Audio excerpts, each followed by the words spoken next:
Hello YouTube, this is Morgan Airspeed Prime here with my next Boruto anime review. This one's going to be for episode 151, which is called Boruto and Tento. So here we got the end of the Mujina Bandit arc here. I suppose it technically is the end of the arc that continued across the Hozuki Castle arc and this manga content arc. And I was wondering, like, is it really going to... Are they really going to get this all done within just one episode? And so they ended up doing something quite interesting in that, yes, this more or less adapted the core of like 3 chapters into one, but it really highlights the difference in pacing of the manga when the manga is doing fight scenes versus when the manga like is just doing sort of dialogue and plot stuff.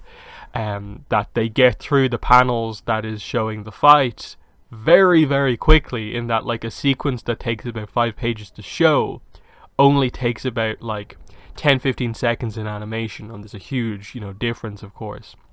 So that helped to work together fine. Like I was wondering, like, whoa, is this going to be a weak ending to the arc? But no, it was a very strong ending to the arc. They really went all out with the fight, lots of good animation moments, and I think for a lot of people this is definitely the episode of the anime that is finally like, here is the introduction of a lot of the key elements that make Boruto as a series like truly interesting. Finally exploring some stuff about the mark that Boruto got after the fight with Momoshiki. I'm going to call it the karma mark. It hasn't been revealed that it's the karma mark, but like I think rather than just calling it the unnamed mark, I'll just call it the karma mark, just so it's easier to talk about. We finally got to see some of what it's about, in that when Boruto basically ran out of chakra, the mark began to activate. And obviously what happened here was that thankfully the rest of Team 7 came in to sort of defeat the kind of wounded Shojoji as Boruto was out of chakra. But you sort of wonder what would have happened if they didn't arrive. Would we have finally got to see the extent of what that mark can do? But it's great to have it mentioned again. And definitely, I think even more so than the fight itself, the main takeaway here was the fact that Shojoji, a sort of known criminal, mentions like that mark. Does that mean you're a part of that organization?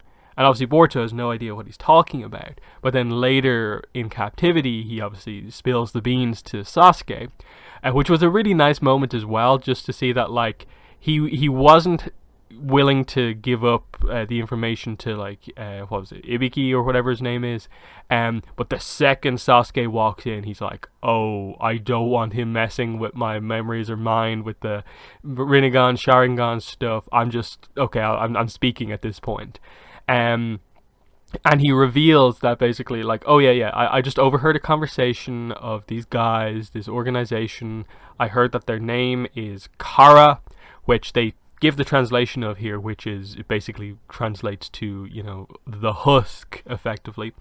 And the main thing that they focus on, if you look at the visuals, is this group of hooded figures looking at pictures of markings on the wall. And obviously Boruto's markings is basically a similar type of marking to what they were looking at. So it's a group that seems to know about this mark, and it explains why the significance of it is so important. So, that was just a great connection to finally be like, okay, finally, we're delving into what's going on here. This mark that Boruto got from defeating Onotsuki. There's an organization now that seems to be investigating or know stuff about this. And then I think this is where the new opening that we got for this episode comes into play, in that we didn't really see much of Kara in the episode, but if you watch the opening, you actually do get a much better look at the group, which clearly I think suggests that over the course of the episodes that will have this opening, that we will be going back to cover more of the manga. That's the impression I get. I think it probably means we're at the very least getting the next arc, and then probably at least some of the sort of arc after that one. Especially because, Kawaki, who obviously we've seen before from the very first chapter or episode of the anime, we've met him before, but only in the past. His introduction is obviously going to be one of the key points in Boruto, and we saw him quite heavily used in this opening, and that's going to be a big thing. And I think they'll at the very least get to the introduction of Kawaki over the course of the next, I suppose, basically half a year that we're going to have this opening for, because usually the openings last about 24 to 26 episodes. They sort of change it up from time to time, but it's usually in or around that, to more or less act as being a full sort of season of the anime. So I suppose after that it's pretty much just getting into the fight itself. What I really liked about it was that this is where this arc really benefited from the fact that it had the Hozuki Castle setup arc.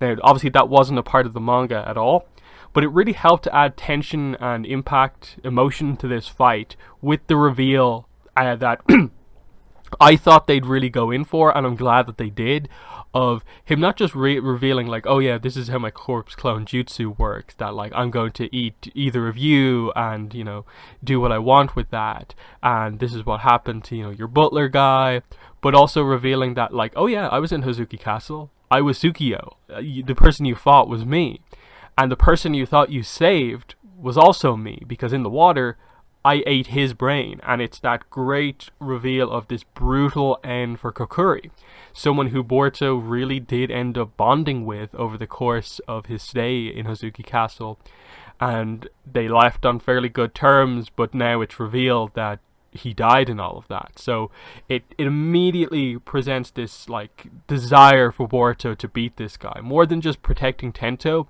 Like, he now has a personal reason to go after Shijoji here. So that added a lot of sort of fire and passion to the fight, which worked out really well, because they presented this as being a pretty big fight. Shijoji is this like powerful ninja because he has very specialized jutsu.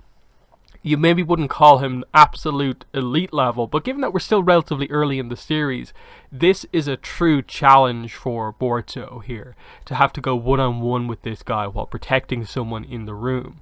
And his jutsu is very specific, of just like, he uses this wind style jutsu that blocks and deflects. So it's like a counter jutsu that deflects anything, basically. So anything Boruto throws at him, it's deflected immediately back. And that's all he needs. He basically explains, I don't need to know hundreds of different jutsus, because I can just deflect anything anyone throws at me back at them, and that's all I really need. And that, combined with just his kind of skill and speed, and I suppose he knows a lot of basic jutsu as well, means that he is a huge challenge for everyone. And so the fight, obviously, they had the opening section of just like Boruto kind of unleashing a barrage of attacks at Shijoji and them constantly getting repelled, incorporating gradually the different numbers of shadow clones, until finally the reveal of like, oh yeah, I know that your limit is 4. But in the middle of all of this, you had the reveal that Boruto takes a break in the fight to talk to Tento, and hands him the shuriken that he gave to him in the previous episodes, and basically says, use this for the right reasons. Never use this for what you were planning to do before, which was obviously to kill himself so he couldn't be used as a bargaining chip. And he just says, I believe you can do this. And you're wondering like the whole time, like, what's he wanting Tento to do? So you get that moment where Boruto initially is just using the kind of first 3 clones, then the 4th one comes in and it seems to take Shijoji by surprise, but he blocks it. And then when he thinks he has it done, that's when Tento strikes and nails the shuriken throw directly to the back of Shijoji. And it's one of those things where, like, it's not this devastating strike, but at the same time, he took a shuriken directly to the spine, I suppose. It's painful, it causes a bit of a distraction, and then allows Boruto the opening to hit him right in the back with the Rasengan. So, great animation, of course, on the finishing blow, of just the interesting camera angles that they sort of went for. That's when they really turned on the really kind of crazy animation. And it made for, I think, a very nice, quote-unquote, finishing blow, because it's not quite the end of the fight. But, because, of course, Shijoji gets up, highlighting that, Boruto still has a little bit of a ways to go before he's, I suppose, properly at this level where he can take down someone like Shijoji just on his own. But for still being a genin, it was like an amazing performance within the fight.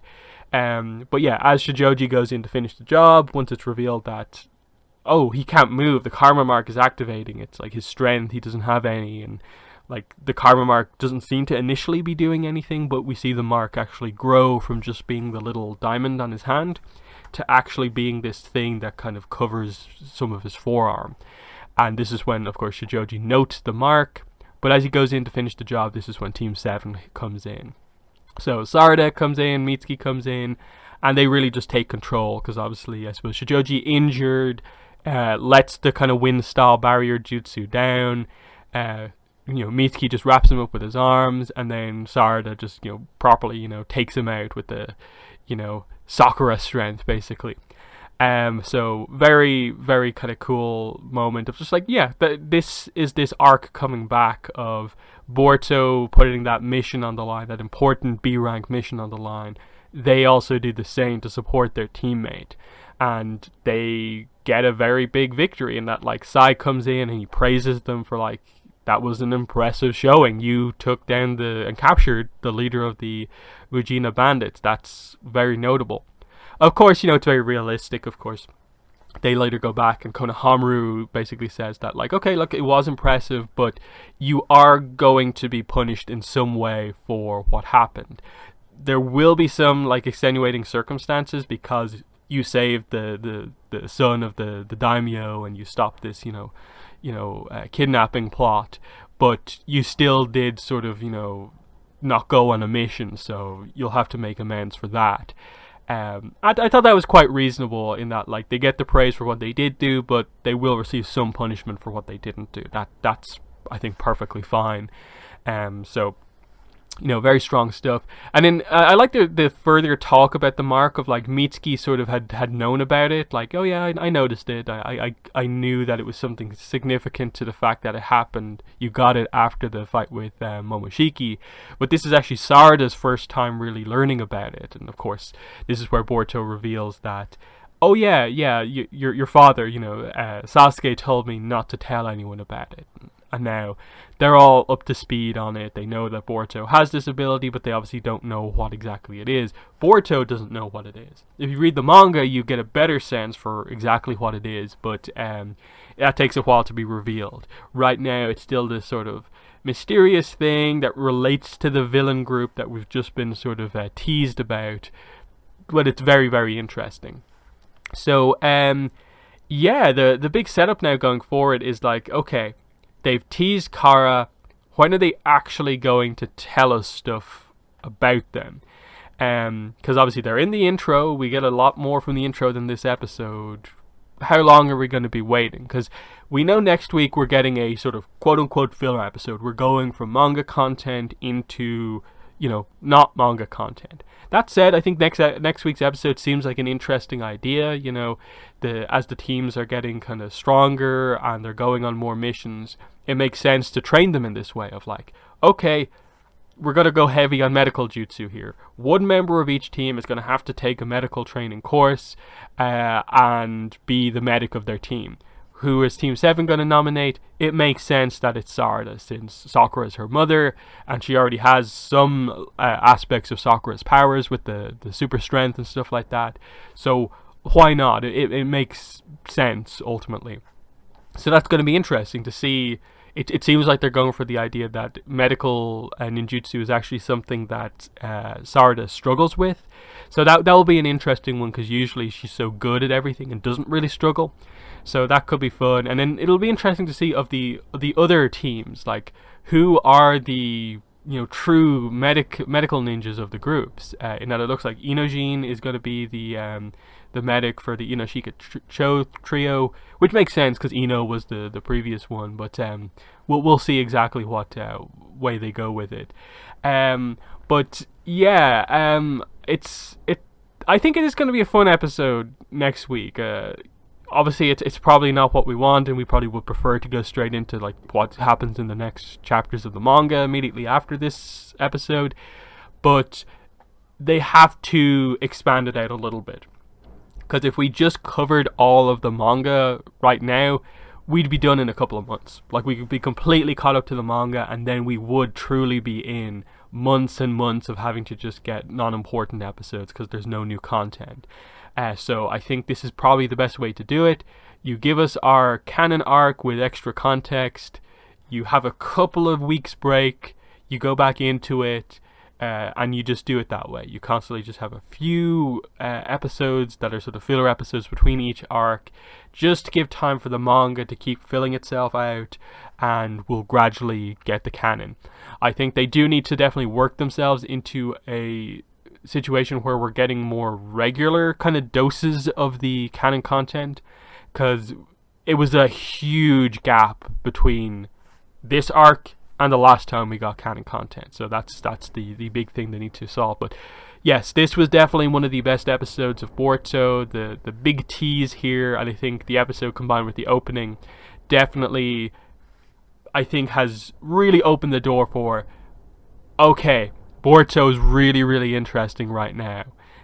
It's actually starting to get very, very good. So I'm interested to see how the sort of excitement level, the popularity of the show goes on from here.